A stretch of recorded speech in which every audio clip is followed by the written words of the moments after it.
Assalamualaikum warahmatullahi wabarakatuh. Perkenalkan, nama saya Al-Mukarramah, NIM 1930301029. Di sini saya dalam rangka untuk memenuhi tugas mata kuliah hubungan antar agama dengan dosen pengampu Dr. Andes Wijaya MC MSI dari program studi agama-agama Fakultas Usuluddin dan Pemikiran Islam Universitas Islam Negeri Raden Fatah Palembang. Sebelumnya saya ingin mengucapkan terima kasih kepada Pak Wijaya yang telah memberikan kesempatan saya untuk mempresentasikan materi saya dengan tema hubungan antar agama dalam aspek analisis politis dengan judul Persegerakan Kebijakan Politik Orde Baru terhadap Pelarangan Berjilbab 1990 sampai 1991. Dan di sini saya akan menjelaskan terlebih dahulu pengertian politik. Apa sih politik? Politik dalam bahasa Latin berarti politikus, sedangkan dalam bahasa Yunani berarti politikos, yang berasal dari kata polis yang bermakna kota.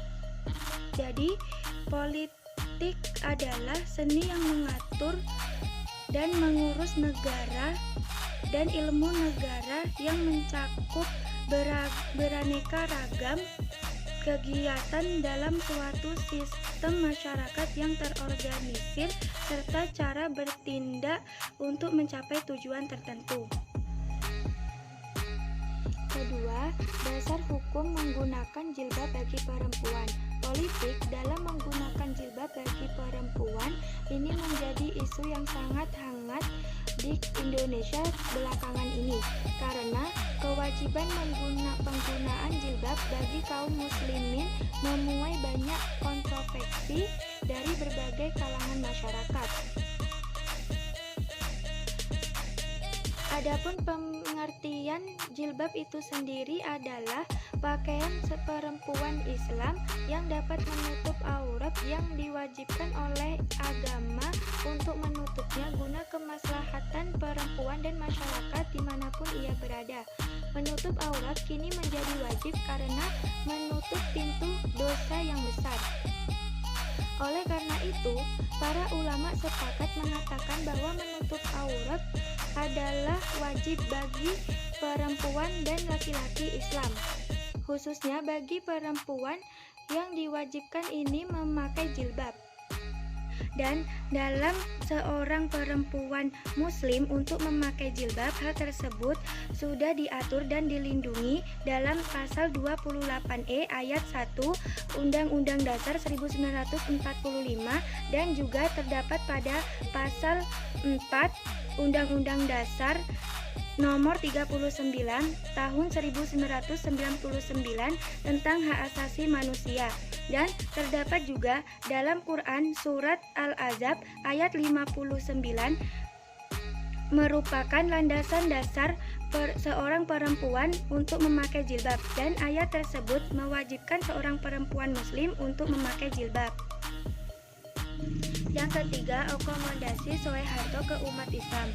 Waktu Orde Baru lahir, umat Islam menaruh harapan yang besar untuk menyelenggarakan pemerintahan demokratis.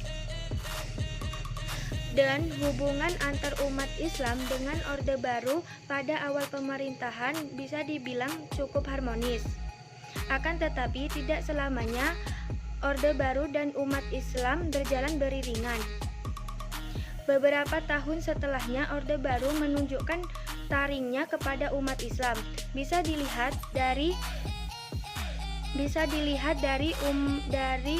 partai politik Islam dan kebijakan-kebijakan yang menyudutkan umat Islam. Dan sikap politik Soeharto yang membuat kaget umat Islam di Indonesia adalah karena ia meresmikan Ikatan Cendekiawan Muslim Indonesia. Yang keempat, pencabutan larangan berjilbab. pada tahun 1991 bisa dikatakan bahwa menjadi tahun yang menyenangkan bagi para perempuan berjilbab pada masa Orde Baru, karena terbitnya surat keputusan No.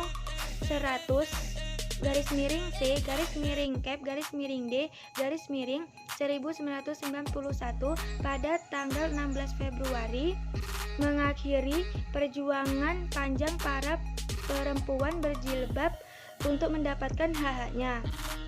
Karena pemerintahan Orde Baru sudah menganggap bahwa jilbab merupakan hak dan kewajiban dari agama yang dianut setiap siswa dan sudah menjadi kebebasan dalam hak beragama. Yang kelima, membahas akibat pelarangan berjilbab. Akibat adanya pelarangan berjilbab pada masa Orde Baru itu membuat pupus harapan perempuan yang berjilbab pada saat itu.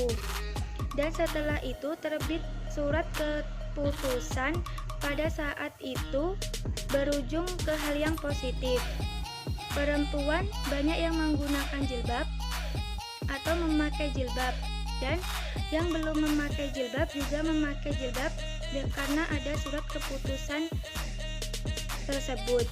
Dan dengan adanya surat keputusan tersebut, perempuan bebas memakai jilbab tanpa ada bayangan-bayangan saksi yang menantinya. Jadi kesimpulannya adalah politik dalam hukum menggunakan jilbab bagi perempuan Islam itu wajib, karena jilbab adalah pakaian perempuan Islam yang untuk menutup auratnya dan juga sudah menjadi bentuk ketaatan terhadap Allah SWT. Baiklah, mungkin hanya itu materi yang bisa saya presentasikan. Kurang lebihnya saya mohon maaf. Kepada Allah saya mohon ampun, dan saya akhiri. Wallahul muwaffiq ila aqwamit thoriq. Wassalamualaikum warahmatullahi wabarakatuh.